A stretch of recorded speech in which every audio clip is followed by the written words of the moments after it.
Sebelum melanjutkan, jangan lupa subscribe dulu. Terima kasih. Bab 338, dimulai, menyempurnakan cincin Raja Hantu. Ayo kembali ke istana, kata Huang Xiaolong kepada orang-orang yang hadir. Orang tuanya, Huang Peng dan Su Yan, beserta yang lainnya, berjalan kembali ke dalam. Zhao Su dan Zhang Fu mengikutinya dari belakang, sedangkan Feng yang mengikuti Huang Xiaolong dari belakang. Baru pada saat inilah Huang Peng, Su Yan, Zhao Su, dan Zhang Fu menyadari kehadiran Feng yang di antara mereka. Ketika semua orang sudah duduk di aula besar, Su Yan adalah orang pertama yang bertanya, "Longer, ini?" Sambil menatap manusia, raksasa yang berdiri di belakang Huang Xiaolong. Tinggi badan Feng yang mencapai 4 meter membangkitkan rasa ingin tahu mereka. Huang Xiaolong tersenyum pada mereka dan menjelaskan dengan sederhana, "Ini adalah hantu yang kubawa dari negeri Betlam." Hantu. Semua orang terkejut mendengarnya. Huang Xiaolong mengangguk, menekankan, "Hantu alam suci." Hantu alam suci. Gelombang keterkejutan lainnya. Bagi mereka, kedatangan Huang Xiaolong ke tempat hantu sudah cukup mengagetkan, tidak pernah terlintas dalam pikiran mereka kalau hantu ini adalah seorang kultivator alam suci. Semua orang yang hadir sangat menyadari apa yang diwakili oleh seorang ahli Saint Realm.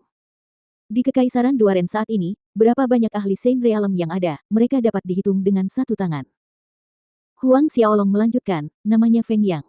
Kemudian dia menoleh ke Feng Yang, sambut tuan rumah dan nyonya. Memperkenalkan Huang Peng dan Su Yan kepadanya. Feng yang seluruh tubuhnya ditutupi jubah hitam besar, mengangguk tanda mengerti, lalu melangkah maju untuk memberi hormat yang pantas kepada Huang Peng dan Su Yan. Sedikit panik, tidak tahu harus berbuat apa, Huang Peng dan Su Yan segera menyuruhnya berdiri. Meskipun dalam beberapa tahun terakhir baik Huang Peng maupun Su Yan telah menyaksikan sejumlah peristiwa besar, ini tetap merupakan pertama kalinya mereka menerima penghormatan dari hantu alam suci. Feng yang bangkit berdiri, lalu kembali lagi, berdiri di tempat yang sama di belakang Huang Xiaolong dengan sikap hormat. Semua orang tercengang melihat ini, bertanya-tanya bagaimana Huang Xiaolong bisa menerima hantu alam suci sebagai budak. "Longer, apakah kamu baik-baik saja selama 2 tahun di Betlam Lands?" Beberapa saat kemudian, Su Yan bertanya.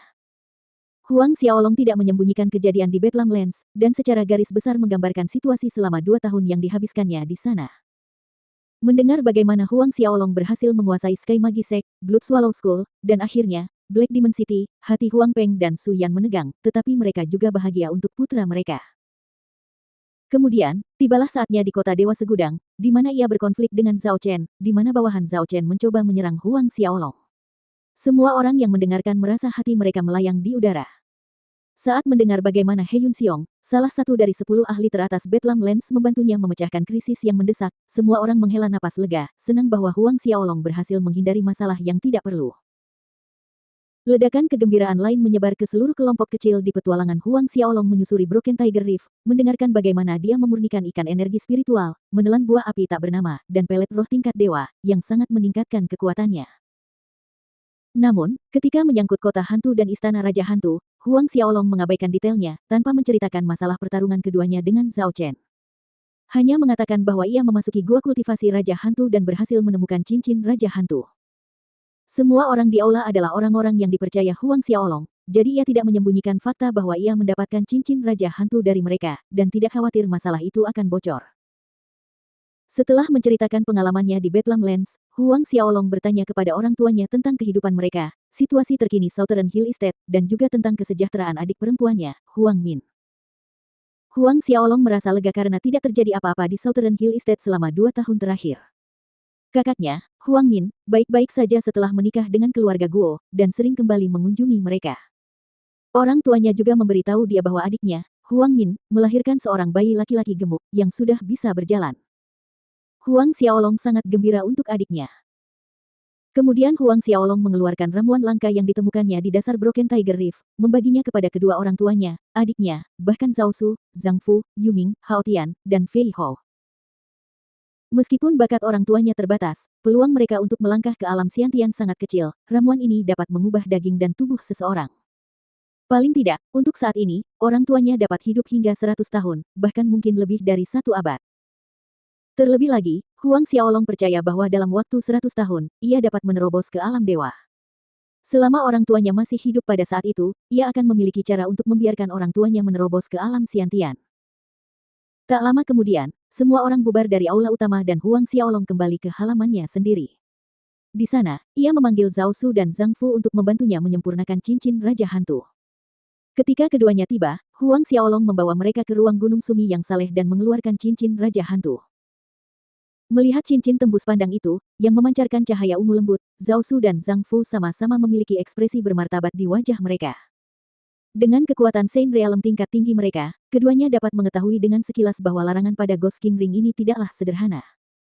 Mari kita mulai, kata Huang Xiaolong sambil menjalankan ki pertempuran di laut Qi-nya, pada saat yang sama, mengarahkan api esensi sejati di dalam dantiannya. Melihat ini, Zhao Su dan Zhang Fu sama-sama mengerahkan ki pertempuran mereka dengan sekuat tenaga, masing-masing meletakkan telapak tangan di punggung Huang Xiaolong, memindahkan ki pertempuran dari tubuh mereka ke Huang Xiaolong. Seketika, jubah brokat Huang Xiaolong berkibar, naik di ujungnya saat ia dengan gila-gilaan menyalurkan ki pertempuran dan api esensi sejati ke dalam cincin Raja Hantu. Cincin Raja Hantu bergetar dan seberkas cahaya ungu melesat ke langit. Di saat yang sama, teriakan dan lolongan ribuan roh jahat terdengar di telinga ketiganya, bergema di seluruh aula kuil.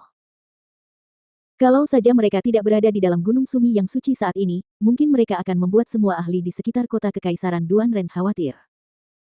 Setelah teriakan memekakkan telinga dari ribuan roh jahat, energi kuat yang melonjak tampaknya keluar dari dalam cincin Raja Hantu. Merasakan hal ini, ekspresi Zhao Su dan Zhang Fu menjadi berat, sepenuhnya berfokus pada pemindahan ki pertempuran ke dalam tubuh Huang Xiaolong, tidak berani mengambil risiko kelalaian sekecil apapun. Huang Xiaolong juga memasang wajah muram, meminjam ki pertempuran Zhao Su dan Zhang Fu untuk menekan kekuatan tak dikenal itu agar tidak keluar. Akan tetapi, seiring berjalannya waktu, energi dahsyat yang menakutkan ini menjadi semakin kuat dan ganas, menunjukkan tanda-tanda mampu mengalahkan gabungan kekuatan tiga orang itu, sedemikian rupa sehingga Huang Xiaolong terpaksa memanggil roh bela diri naga kembar dan melakukan transformasi jiwa. Di belakangnya Zhao Su dan Zhang Fu mengikuti, memanggil roh bela diri dan jiwa mereka yang berubah. Ki pertempuran mereka meningkat setelah transformasi jiwa, berhasil menahan potensi ledakan. Beberapa detik kemudian, suara dengungan terdengar dari cincin Raja Hantu. Huang Xiaolong sangat gembira mendengarnya, itu berarti larangan pertama yang dikenakan pada cincin itu telah dipatahkan. Zhao Su dan Zhang Fu juga memiliki ekspresi gembira di wajah mereka. Setelah berhasil pada keberhasilan pertama, mereka bertiga terus berjuang, mematahkan larangan kedua, ketiga, dan keempat pada cincin itu. Namun, semakin dalam mereka melangkah, semakin sulit untuk mematahkan larangan berikutnya. Pada saat mereka berhasil mematahkan larangan keenam, 3 jam telah berlalu. Huang Xiaolong memperhatikan bahwa dua naga jahat yang terukir pada cincin Raja Hantu telah berubah menjadi merah terang seolah-olah dicelupkan ke dalam darah. Tidak hanya itu, mata mereka bersinar merah, memberikan perasaan yang sangat menakutkan. 10 jam berlalu. Ketika Huang Xiaolong melanggar larangan ke-10, dua naga jahat di cincin Raja Hantu berubah menjadi entitas halus, terbang menjauh dari cincin itu. Sebelum Huang Xiaolong, Zhao Su, dan Zhang Fu mengerti apa yang terjadi, dua naga jahat itu menghilang di antara alis Huang Xiaolong, memasuki tubuhnya. Huang Xiaolong menegang, matanya berubah merah menyala seperti naga jahat dalam sekejap. Kekuatan yang luar biasa menguasai kesadaran Huang Xiaolong dalam sekejap mata sambil menghancurkan setiap bagian meridiannya. Sakit, sakit sekali. Huang Xiaolong tidak dapat menahannya lagi, kepalanya tertunduk sambil meraung kesakitan. Yang berdaulat. Zhao Su dan Zhang Fu terkejut dengan kejadian yang tiba-tiba itu.